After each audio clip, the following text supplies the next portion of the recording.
कक्षा 11वीं की एनसीईआरटी हम लोग शुरू करने वाले हैं, जिसमें सबसे पहला चैप्टर है समुच्चय।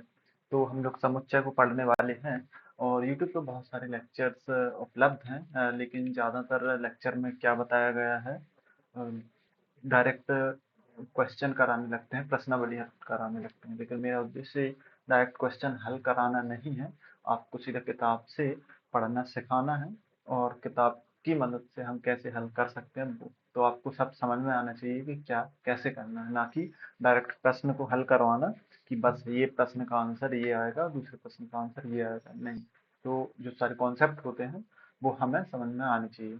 तो हम इस चैप्टर से इस क्लास की शुरुआत करने वाले हैं। तो देखते हैं कि सबसे पहले चैप्टर में हम लोग क्या क्या पढ़ने वाले हैं। तो पहले चैप्टर का नाम है समुच्चय। तो ये पूरा हिंदी मीडियम में रहने वाला है, तो मैं हिंदी और इंग्लिश के शब्द मिक्स्ड यूज करूंगा। तो समझ लेना कि मैं क्या बोल रहा हूँ। अब जैसे मैंने समुच्चय बोला तो मैं समुच्चय या कभी कभी मैं सेट बोल दूंगा, क्योंकि इंग्लिश में इसको सेट बोलते हैं। अब यहाँ पर समुच्चय में हम पढ़ने वाले हैं इंट्रोडक्शन ऑफ सेट, और उसके बाद समुच्चय और उनका निरूपण मतलब रिप्रेजेंटेशन। फिर रिक्त समुच्चय क्या है, परिमित, अपरिमित समुच्चय, समान समुच्चय, उप समुच्चय, सार्वत्रिक।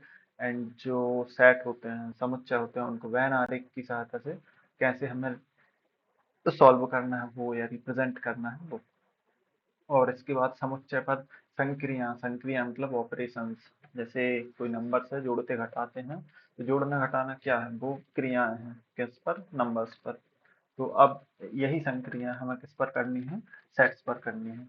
और सेट समुच्चय का हमें क्या निकालना, पूरक मतलब कॉम्प्लीमेंट ऑफ सेट। तो ये सब कुछ सिलेबस है कक्षा 11वीं के लिए। तो ये कुछ रहने वाला है इस प्रकार से। तो चलिए चैप्टर की शुरुआत करते हैं। तो चैप्टर की शुरुआत करने से पहले जान लेते हैं समुच्चय क्या है। तो हम एनसीईआरटी की बुक उठाएंगे, तो हमें कुछ इस तरीके से चैप्टर दिया रहेगा। तो यहाँ पर भूमिका में दिया गया है कि समुच्चय का उपयोग क्यों करते हैं और कहाँ कहाँ पे किया जाता है। सुपर इसका परिकल्पना में गणित में उपयोग किया जाता है, ज्यादातर सभी शाखाओं में उपयोग होता है। अब समुच्चय संबंध और फलन को परिभाषित करने के लिए किया जाता है, ज्यामितीय और त्रिकोणमिति, अनुक्रम मतलब श्रेणी, जो नंबर की श्रेणी होती है उसमें, और प्रायिकता, सेट्स, बाकी सेट तो यही है। तो इतनी जगह हम लोग समुच्चय का उपयोग करते हैं। और अब समुच्चय हम जान लेते हैं क्या होता है। तो समुच्चय एक क्या होता है, समूह ही होता है। लेकिन किन वस्तुओं का, कोई भी वस्तुओं का समूह होता है, बस वस्तु वहां पर यूनिक होनी चाहिए। यूनिक होनी चाहिए मतलब एक प्रकार से कहें तो अद्वितीय होनी चाहिए, मतलब वो रिपीट नहीं होनी चाहिए बस। तो किसी भी वस्तुओं के संग्रह की बात करें तो वो एक समुच्चय होगा। जैसे ताश की गड्डी, व्यक्तियों की भीड़ या क्रिकेट की टीम, तो यह क्या है, यह एक समुच्चय है। और जैसे गणित में संग्रह की बात करें तो गणित में संख्याओं का संग्रह होता है, कि प्राकृतिक संख्याओं की बात कर रहे हैं, कहाँ भाज्य संख्याओं की बात कर रहे हैं, कहाँ अभाज्य संख्याओं की बात कर रहे हैं। तो ये सारे क्या होते हैं, समुच्चय होते हैं, सेट होते हैं। सो आई होप, आशा करता हूँ ये सेट समझ में आया होगा कि क्या है समुच्चय। क्या है समुच्चय, क्या है, एक समूह ही है। किन का, वस्तुओं का भी समूह हो सकता है, किसी प्राणियों का, पदार्थों का समूह हो सकता है। तो जो वस्तु या पदार्थ होते हैं उनको समुच्चय के अंदर बोलते हैं अवयव। तो ये सेट, अब समुच्चय क्या है, वस्तुओं का समूह है। क्या है, समूह है या अवयवों का समूह है। तो वो अवयव एक ही बार लिखे जाते हैं समुच्चय में। अब जैसे उदाहरण दिया गया है 10 से कम विषम प्राकृतिक संख्या। तो यहाँ पे कितने, 10 से कम विषम प्राकृतिक संख्या। तो 10 से कम क्या है, 1, 3, और यहाँ पे 4 भी होगा, 2 भी होगा, लेकिन कहा है क्या, विषम। तो हमारे पास विषम में क्या आएगा, 1, 3 एंड 5, 7, 9। तो ये 10 से कम है और विषम है। तो ये क्या हो जाएगा, एक सेट हो जाएगा। अब सेट को लिखते कैसे हैं, तो सेट को कर्ली ब्रेसेस के अंदर लिखते हैं ऐसे, और इनको कैपिटल ABCD से लिखते हैं। कैपिटल ए बराबर हमने ये कर दिया, तो ए यहाँ पर क्या सेट है, ये सेट है, इसको हमने नाम दे दिया ए। इसको मैं बी भी दे सकता था नाम, सी भी दे सकता था, अप टू XYZ मैं दे सकता था। शर्त क्या है, अक्षर ये कैपिटल लेटर होने चाहिए, ये कैपिटल लेटर होने चाहिए, तभी सेट है यहाँ पर। अब ऐसे ही यहाँ भारत की नदियां दिया गया, तो भारत की नदियों का भी एक हम सेट बना सकते हैं। जैसे गंगा, और यमुना, नर्मदा, कावेरी, ये सब कुछ। तो ये किसमें, सेट में आ जाएगा। अब बाकी अंग्रेजी वर्णमाला के स्वर ए ई आई ओ यू, इनका भी सेट हो सकता है, बिल्कुल। ए बराबर हम इसको लिख सकते हैं कर्ली ब्रेसेस, इसको बोलते हैं क्या, कर्ली ब्रेसेस, हिंदी में बोलते हैं इसको महिला कोष्ठक। तो ये ऐसे बनाते हैं।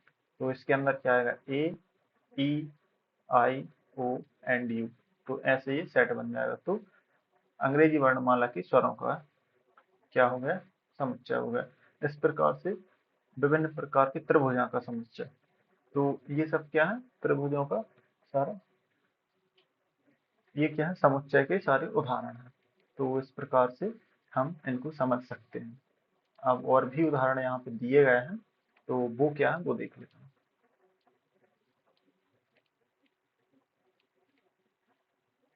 तो यहाँ पे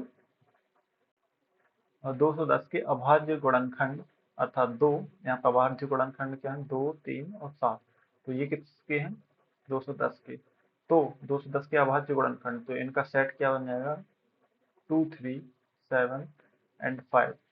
तो इसको बढ़ते क्रम में लिख सकते हैं, 2, 3, 5, 7, कैसे भी लिख सकते हैं। तो ये क्या है, सेट। इनका जो क्रम है वो निश्चित नहीं होता है, कैसे भी लिख सकते हैं। तो ये क्या होता है, अनऑर्डर्ड। तो हम ये लिख सकते हैं। तो ऐसे ये क्या है, यह एक समुच्चय है। यहाँ पर अभी चौथा एग्जाम्पल दिया गया है, कौन सा, कि ये एक समीकरण है, कौन सा, x square minus 5x plus 6 equal to 0। अब इसके यदि हम मूल निकालेंगे तो x के हम पता है स्क्वायर लगाए तो 2 मान आएंगे। अब जो भी मान आएंगे वो एक सेट होगा ऐसे। तो x के यहाँ पे 2 मान होंगे, मान लो वो सेट है a और इसमें 2 और 3 एक अवयव है।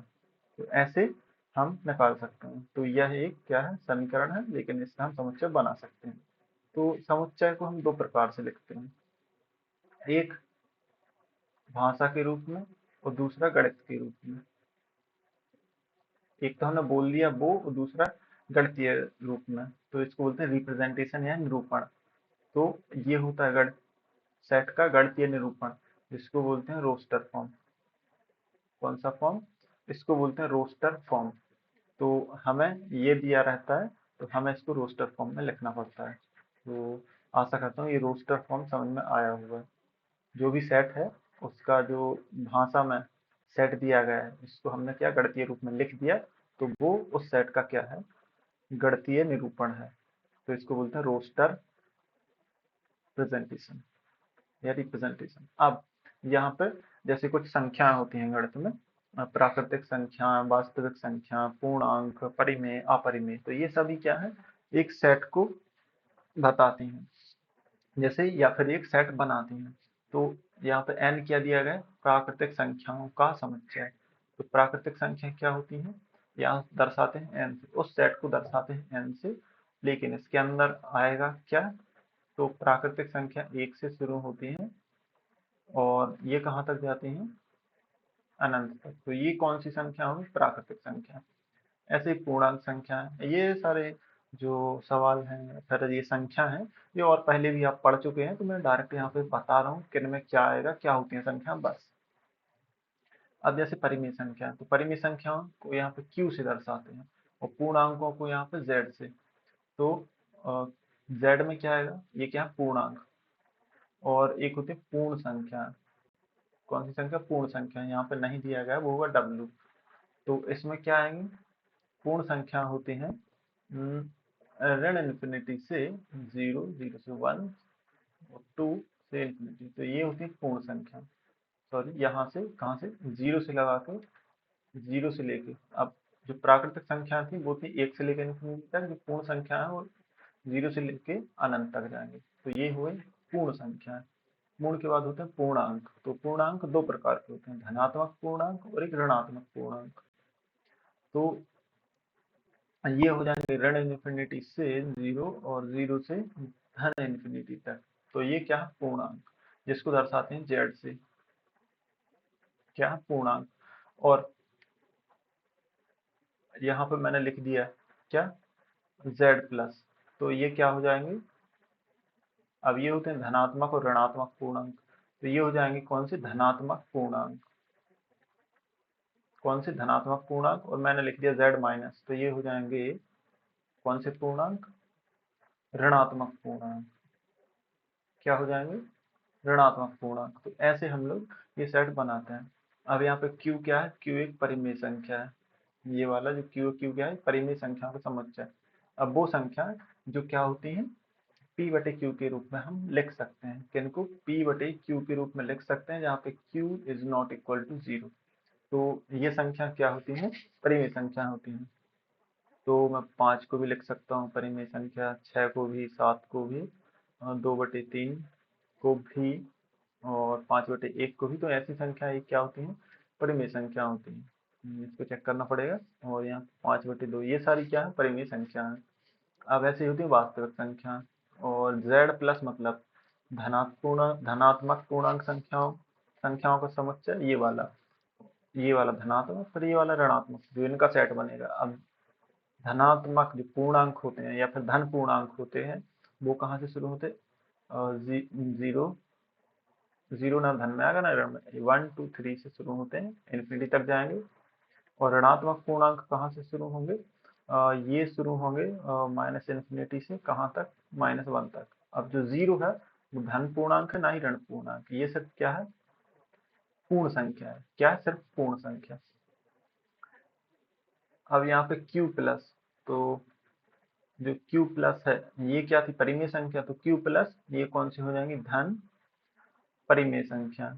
कौन सी, धन परिमेय संख्या। तो यहाँ q माइनस में क्या कह सकता हूँ, ये क्या होंगे, ऋणात्मक पूर्णांक, परिमेय संख्या। और ऐसे ही यहाँ पर लास्ट दिया गया है कौन सा, r प्लस मतलब रियल नंबर्स, वास्तविक संख्या। तो कौन सी, धन वास्तविक संख्या, क्या, रियल नंबर्स। तो इनका एक समूह बनेगा। अभी रियल नंबर्स कौन होते हैं, तो जो सारी संख्या मैंने बताई है, इनमें ये सारी संख्याएं ही वास्तविक संख्याओं में आती हैं। कोई भी नंबर है वो एक रियल नंबर है। तो इस प्रकार से ये सारे समुच्चय बनते हैं, और यहाँ पे किताब में हमें दिए गए हैं।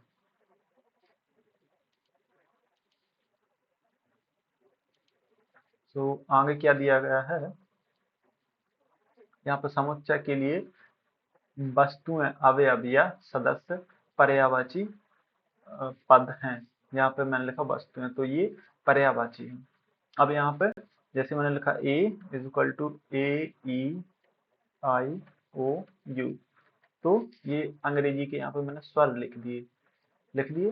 तो इन जैसे मैंने स्वर लिख दिए, एक सेट बना दिया। तो सेट को ये कर्ली ब्रेसेस के अंदर लिखते हैं रोस्टर के फॉर्म में, और इसको किसी ना किसी को लिख देते हैं। तो इस वाले सेट को मैंने ये नाम दे दिया, राइट, ये नाम दे दिया।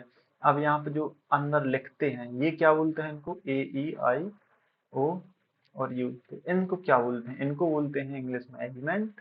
सेट का क्या है, एक एलिमेंट, और हिंदी में इसको बोलते हैं अवयव। तो हम क्या पढ़ रहे हैं, सेट के अंदर होते हैं एलिमेंट्स, और इनको बोलते हैं अवयव हिंदी में। तो ये क्या है, अवयव है।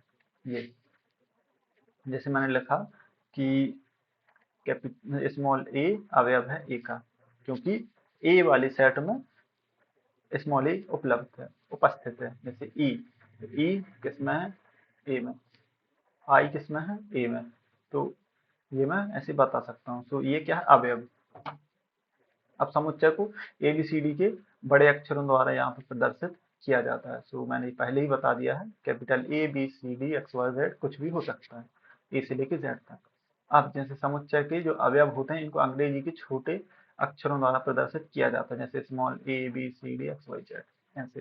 तो यहाँ पे जो समुच्चय A है, और जो स्मॉल a है, तो स्मॉल a समुच्चय A का क्या अवयव है, जिसको हम कहते हैं A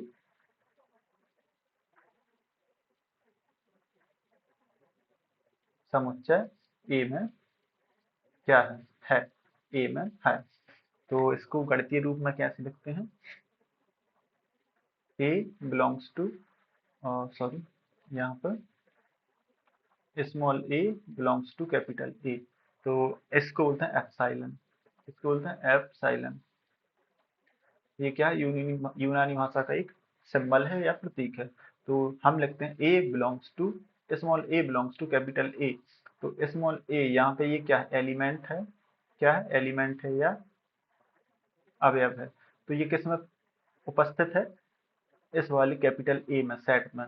तो कोई भी जो अवयव है, एलिमेंट है ये वाला, इसमें मैंने कहा ए उपस्थित है किसमें, सेट ए में या सेट बी में, तो वो क्या होगा, मुझे लिखना पड़ेगा ए एप्सिलॉन कैपिटल ए।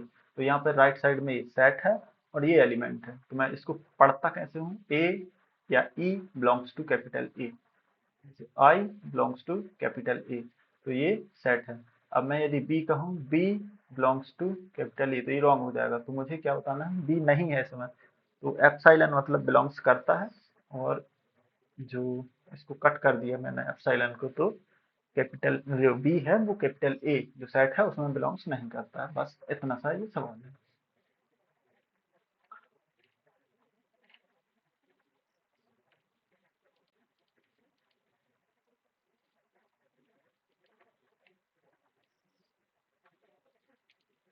तो इस प्रकार से हम ये समझ सकते हैं रिप्रेजेंटेशन क्या होती है, और हम कैसे सेट्स को लिखते हैं, और उन एलिमेंट को हम बता सकते हैं उपस्थित है नहीं है, और उसके लिए गणितीय साइन क्या है।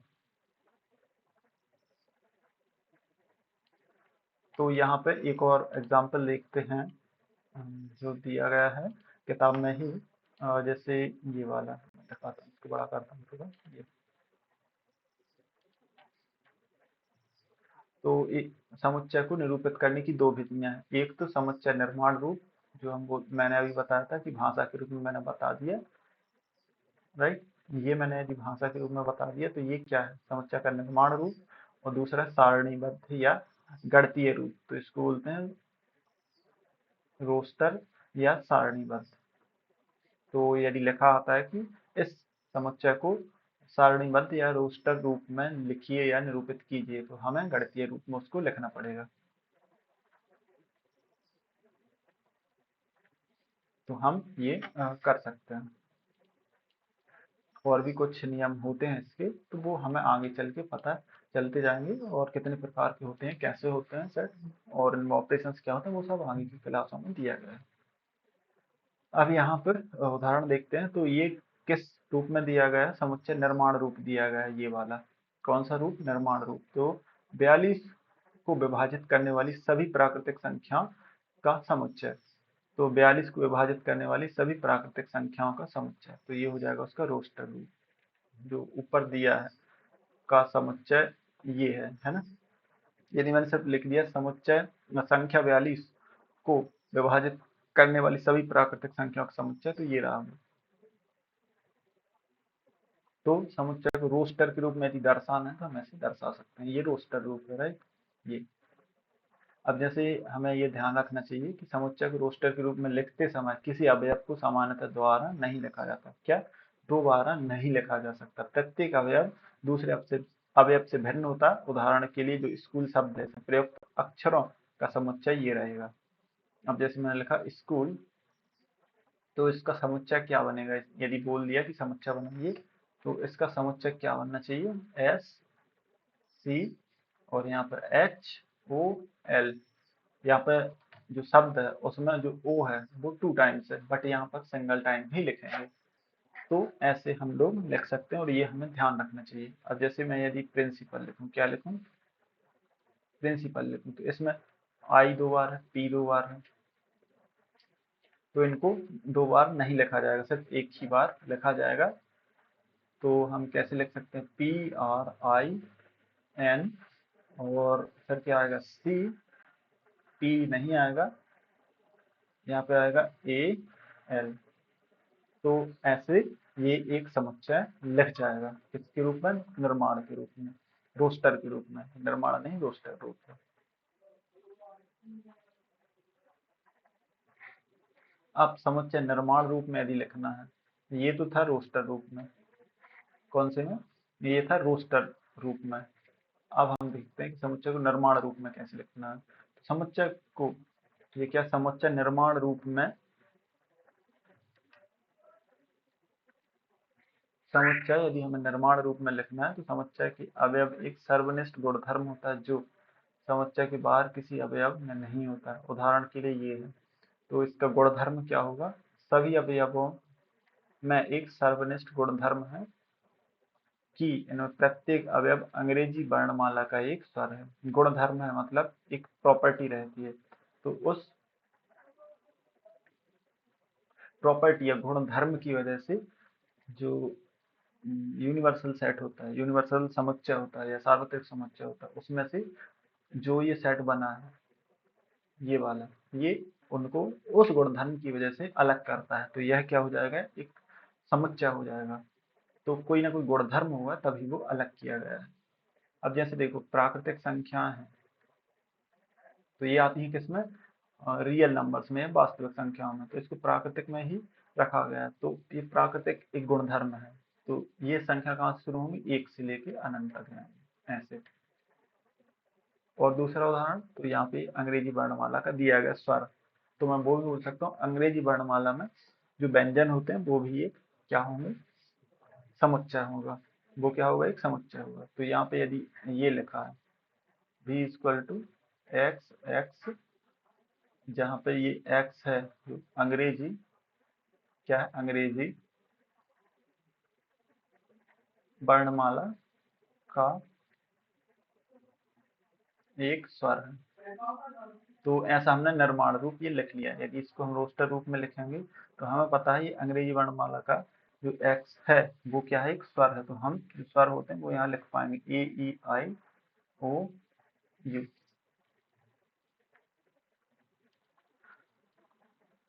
तो यहाँ पे आशा करता हूँ ये वाला समस्या समझ में आया होगा। जो हमें दिया है गया है भी बराबर एक्स, यहाँ पे एक अंग्रेजी वर्णमाला का स्वर है। तो यहाँ पे ये देखो, ध्यान देना चाहिए कि किसी समुच्चय के अवयवों का वर्णन करने के लिए हमें प्रतीक x का प्रयोग करते हैं। x ही प्रयोग करना है, और x के स्थान पर किसी अन्य प्रतीक का भी उपयोग किया जा सकता है, जैसे y z का भी। जैसे ये लिखा है ऐसे। तो यदि यहाँ x लिखा है तो यहाँ x का देना पड़ेगा क्या वर्णन है। तो यहाँ y भी उपयोग कर सकते हैं, z भी कर सकते हैं। इसके उपरांत हमें क्या लिखना पड़ता है? कॉलन, जैसे हमने यहाँ लिखा है। और हमें क्या लिखना पड़ता है? मंझले कोष्ठक में। किसमें? मंझले कोष्ठक के भीतर लिखना पड़ता है। और समुच्चय भी के रूप में उपर्युक्त वर्णन निम्नलिखित प्रकार से पढ़ा जा सकता है। सभी x का समूह जहाँ x अंग्रेजी वर्णमाला का एक स्वर है, ऐसा हम लिख सकते हैं।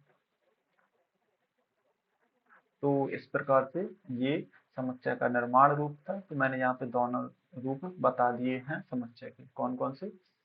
एक समुच्चय का निर्माण रूप और दूसरा समुच्चय का गणितीय रूप, जो कहते हैं उसको रोस्टर। तो दो प्रकार से हम इसको निरूपित कर सकते हैं, एक निर्माण रूप, दूसरा रोस्टर रूप। अब यहाँ पर उदाहरण दिए गए हैं, तो हम इन उदाहरणों को समझते हैं।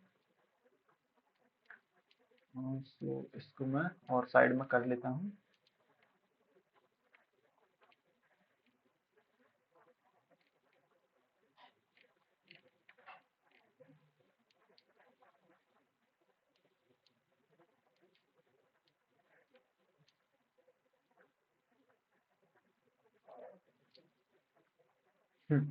तो यहाँ पर सबसे पहला क्वेश्चन हमें दिया गया है।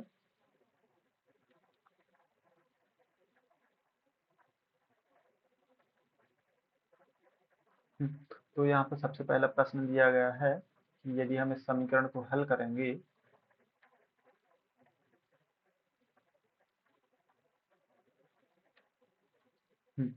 यदि हम इस समीकरण को हल करेंगे, या फिर समीकरण दिया गया है का हल हमें क्या लिखना है? इस समीकरण का हल रोस्टर के रूप में लिखना है। किसके रूप में लिखना है? रोस्टर के रूप में लिखना है। तो हमें रोस्टर रूप पता है कि हमें ऐसे लिखना है। किसमें? ऐसे लिखना है।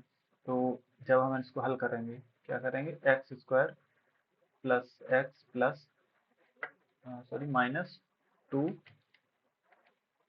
X minus two equal to 0। जब इसका हल निकालेंगे तो x के दो मान आएंगे। कितने आएंगे? 2। तो x1 और x2 आएंगे, और ये किसमें होंगे? सेट में होंगे। यहाँ पर x1 इधर होगा, x2 इधर होगा, ऐसे। तो इसको जब हल करेंगे तो अब हल करना आना चाहिए। ये बेसिक गणित का क्वेश्चन है जो हम 10th में पहले ही पढ़ चुके हैं। तो इसके हम x के 2 मान निकालेंगे, जो निकलेंगे x माइनस 1, और गुणनखंड करने पे गुणनखंड किया तो x बराबर 0 रख दिया। तो x के यहाँ 2 मान होंगे, एक क्या होगा x का मान, यहाँ पर 1 होगा और दूसरा होगा -2। तो इसको यदि सेट के रूप में लिखेंगे तो a बराबर क्या लिखेंगे, 1 और 2। तो ये क्या हो गया, रोस्टर निरूपण किसका, इस समुच्चय का। इस समीकरण का हल हमें रोस्टर के रूप में बताना था, जो कि हमने बता दिया। तो ये एक उदाहरण है जो आपको समझ में आया हुआ। तो उदाहरण दूसरा देखते हैं। उदाहरण 2 में हमें समुच्चय दिया गया है निर्माण रूप में, हमें रोस्टर के रूप में यहाँ पे लिखना है। तो क्वेश्चन क्या बोल रहा है, उदाहरण क्या बोल रहा है, समुच्चय समुच्चय x एक धनात्मक पूर्णांक है।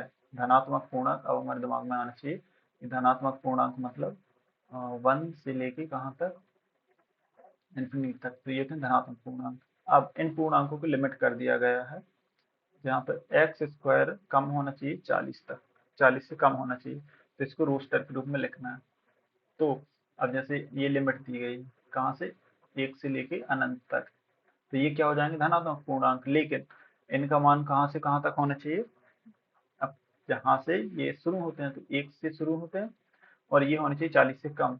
तो यहाँ पे x का क्या किया है, वर्ग, जिनका वर्ग 40 से कम होना चाहिए। तो 1 का वर्ग 1 ही होता है, 2 का वर्ग होता है 4, 3 का वर्ग होता है 9, और 4 का होता है 16, और 5 का 25, और 6 का 36। 6 के अलावा 7 का निकालेंगे तो ये हो जाएगा 49, जो कि 40 से ज़्यादा है।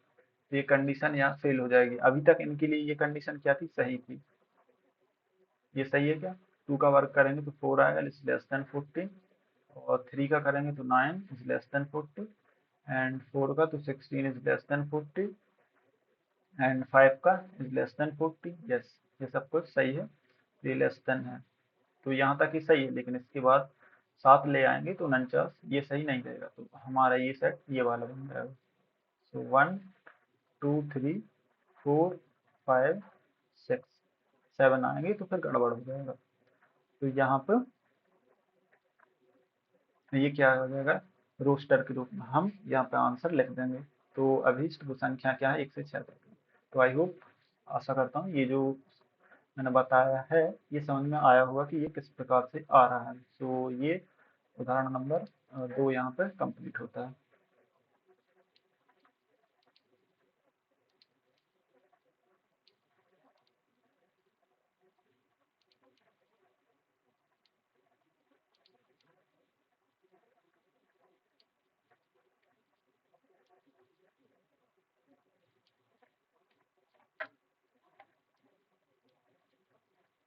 हम्म,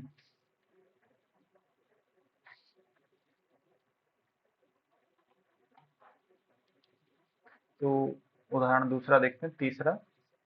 हमें ये दिया गया है क्या, 1 और या 4 6 सॉरी 9, और यहाँ पे 16 15 25, और यहाँ पे ये सेट बनाया गया है। तो ये हमें क्या लिखना है, निर्माण के रूप में। अभी क्या है, ये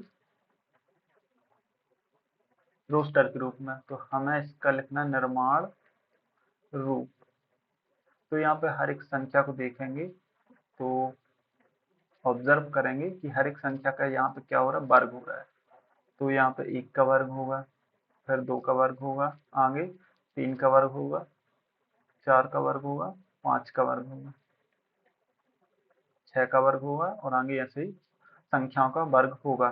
तो ये संख्या क्या है, 1 से लेके 2 3 4 अनंत तक। तो ये कौन सी संख्या है, सबसे पहले तो ये एक प्राकृतिक संख्या है। कौन सी संख्या, प्राकृतिक संख्या है। तो हम इसको लिख सकते हैं क्या, निर्माण के रूप में x, यहाँ पे x बराबर n का वर्ग, जहाँ पे n क्या है, एक प्राकृतिक संख्या है। तो small n is a number belongs to capital N।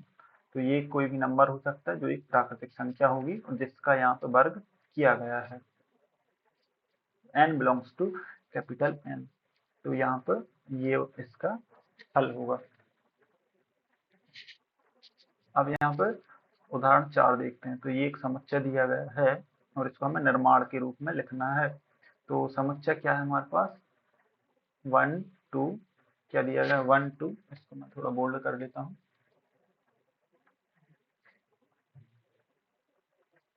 1 2 2 3 3 4 and 5 6 6 7 6 7। तो यहाँ पे ये दिया गया है। अब यहाँ पर तुम एग्जाम्पल में देखोगे तो दिया गया है n 1 2, 1/2 2/3। तो यहाँ पे जो नंबर है उसका बड़ा नीचे है। अब जो यहाँ पे है वही ऊपर है, तो जो ऊपर है नीचे एक बड़ा नंबर है। तो ऊपर n है तो नीचे क्या है, n+1 है ना। इसको देखो ना, ऊपर n है, मैंने यदि n का मान 5 रखा तो नीचे क्या होगा, 6 होगा। तो एक फॉर्मूला नहीं बन जाएगा, n/n+1। तो यही तो है, यही है। तो हम इसका निर्माण रूप क्या लिखेंगे, x, और यहाँ पर x बराबर क्या लिख देंगे, n/n+1। और n क्या है यहाँ पर, एक प्राकृतिक संख्या है। n क्या है, एक प्राकृतिक संख्या है, तो ये बिलोंग्स करेगी कैपिटल n में। और इस n की लिमिट भी होगी तो बिलोंग्स करेगी, ये तो निश्चित ही है। और इसकी लिमिट क्या होगी कि ये 1 से ज़्यादा है या बराबर है, और 6 से कम है या 6 के बराबर है। तो ये समुच्चय का क्या हो जाएगा, निर्माण रूप। समुच्चय का क्या हो जाएगा, ये निर्माण रूप। तो यही इसका आंसर होगा। तो आशा करता हूँ ये समझ में आया होगा। एंड आगे बढ़ते हैं।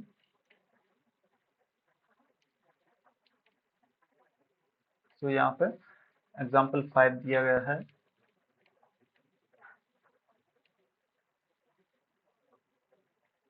सबसे पहला बाईं ओर रोस्टर रूप वर्णित है, और यहाँ पर प्रत्येक समुच्चय का दाईं ओर समुच्चय निर्माण रूप है।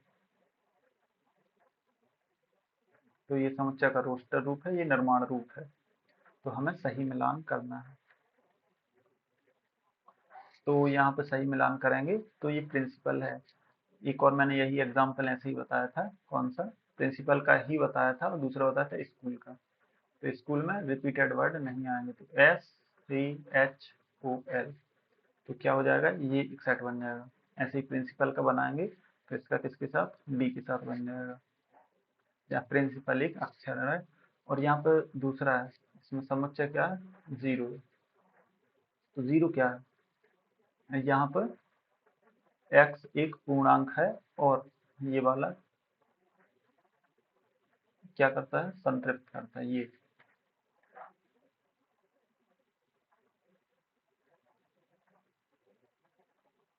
तो इसका आंसर क्या हो जाएगा, सामने वाला ही होगा।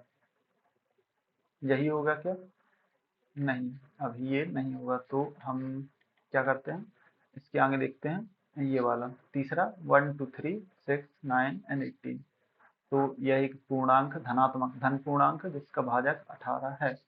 तो 18 में इन सभी संख्याओं का भाग जाएगा। तो 1 का भी जाएगा, 2 का जाएगा, 3 एंड 6 9 एंड 18। तो ये भाजक है, तो ये एक सेट बन जाएगा। तो तीसरे का क्या हो जाएगा, पहला आंसर हो जाएगा, और पहले का आंसर हो जाएगा चौथा। और चौथा क्या है, 3 और -3। तो ये इसका बन जाएगा क्या, 20 है। इसका बन जाएगा 20 है। क्यों, क्योंकि x की जगह हम 3 रखेंगे तो इसका आंसर 9 आएगा, x की जगह -3 रखेंगे तो इसका आंसर 9 आएगा। तो इसका बन जाएगा आंसर बी। तो मैं इसको इरेज करके सही से मिला देता हूँ ताकि हम इसको पेपर में सही से लिख पाएँ। तो ये आई होप समझ में आया होगा कि क्या चल रहा है इसमें, और कैसे इनका मिलान करना है जोड़ियों का। तो यहाँ पर प्रिंसिपल पहले का, ये किसका आंसर हो जाएगा, पहले का। और ये दूसरा आंसर किसका हो जाएगा, इस वाले का, सी का। तो ये दूसरे वाले का हो जाएगा। और जो तीसरा बी ऑप्शन है ये हो जाएगा चौथे का। और जो लास्ट वाला ऑप्शन, हाँ, अब ये वाला ऑप्शन है ये हो जाएगा तीसरे का। तो इस प्रकार से हम ये समझ सकते हैं। तो ये इसका हल दिया गया है। और यदि दूसरे वाले में कन्फ्यूजन हो तो इसका सही मिलान सी से है, क्योंकि x प्लस वन का तात्पर्य है